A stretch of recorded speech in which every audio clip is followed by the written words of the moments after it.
Hello, कैसे आप सभी लोग। द पॉलिटिकल मास्टर में आप सभी का स्वागत है।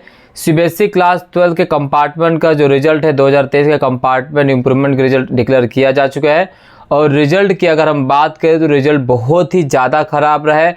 उम्मीद के मुताबिक रिजल्ट बिल्कुल भी नहीं रहा। जैसा हम कयास लगा रहे थे, जैसे सीबीएसई ने कहा था कि भाई हम जो है बच्चों को पास करेंगे या कॉपी जो है आसानी से चेक की जाएगी, ऐसा कुछ भी नहीं किया गया।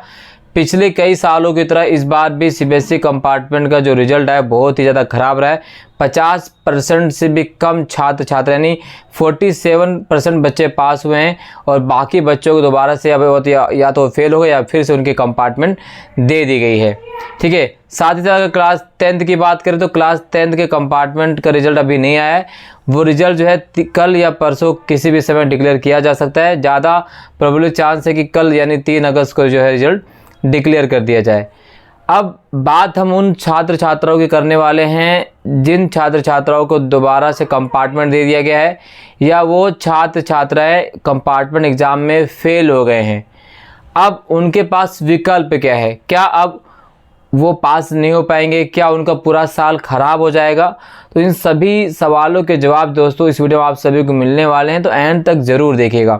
तो सबसे पहले बात कर लेते हैं उन सभी छात्र छात्राओं के जो इस बार कंपार्टमेंट और इम्प्रूवमेंट का एग्ज़ाम तो दिए थे क्लास 10 क्लास 12 का, बट किसी कारणवश से उनका दोबारा से कंपार्टमेंट आ गया या वो फेल हो गए, या आप कह सकते हैं कि कॉपी चेकिंग के दौरान या कॉपी चेकिंग में कुछ गलतियां हुई है या टीचर से गलती हुई है या क्वेश्चन का जो जिस टाइप से क्वेश्चन पूछे गए थे उस आधार पर देखें तो बच्चे जो है फेल हो गए।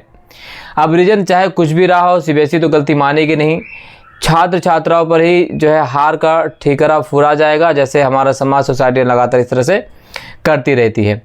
तो सवाल सबसे बड़ा ये है कि क्या पूरा साल ख़राब हो जाएगा? क्या अब आपको पूरा 1 साल का वेट करना पड़ेगा? तो दोस्तों मैं आप सभी को बता दूं कि आपको पूरे 1 साल का वेट करने की ज़रूरत नहीं है। आपके पास विकल्प है।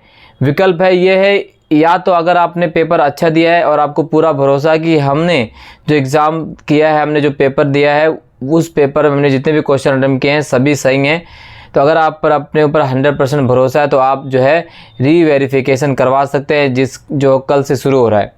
एक तो ये विकल्प आपके पास है जिसमें आप 1 हफ्ते के अंदर आप जो है पास हो सकते हैं, जिसमें अगर आपने अच्छा किया तो आपको डेफिनेटली दोबारा से कॉपी चेक होगी और कॉपी चेक करने के बाद आपको नंबर दे दिया जाएगा।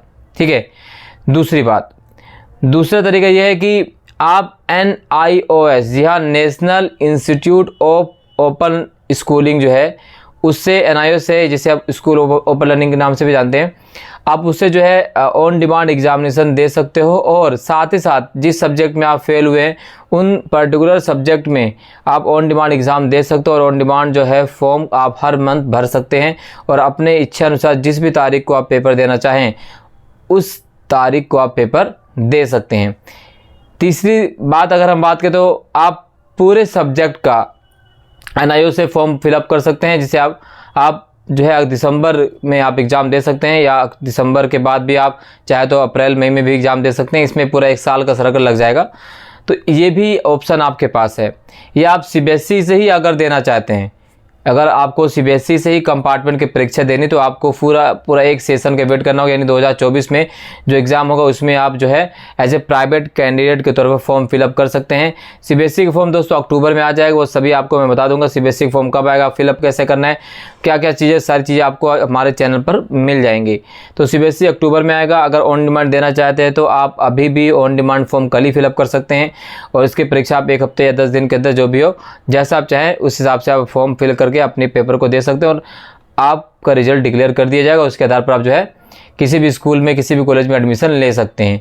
तो ये सारे विकल्प आपके पास है, तो आपको चिंता करने की आवश्यकता नहीं है, निराश होने की आवश्यकता नहीं है, दुखी होने की आवश्यकता नहीं है। फेल पास जो है दोस्तों ये आपके जो है पूरे करियर को डिसाइड नहीं करेंगे। ठीक है, ये एक नंबर है, एक कहते हैं कि आप 2 ही ऑप्शन आ जाए तो फेल होना है तो पास होना। तो आप अपने आप को बिल्कुल भी दुखी ना करें और आप निराश ना हो, अपने आप को मोटिवेटेड रहें और NIOS से ऑन डिमांड एग्ज़ाम देकर आप पास हो सकते हैं। रही बात सीबीएसई की, तो सीबीएसई सही मायनों में बच्चों से बिल्कुल भी सही नहीं किया।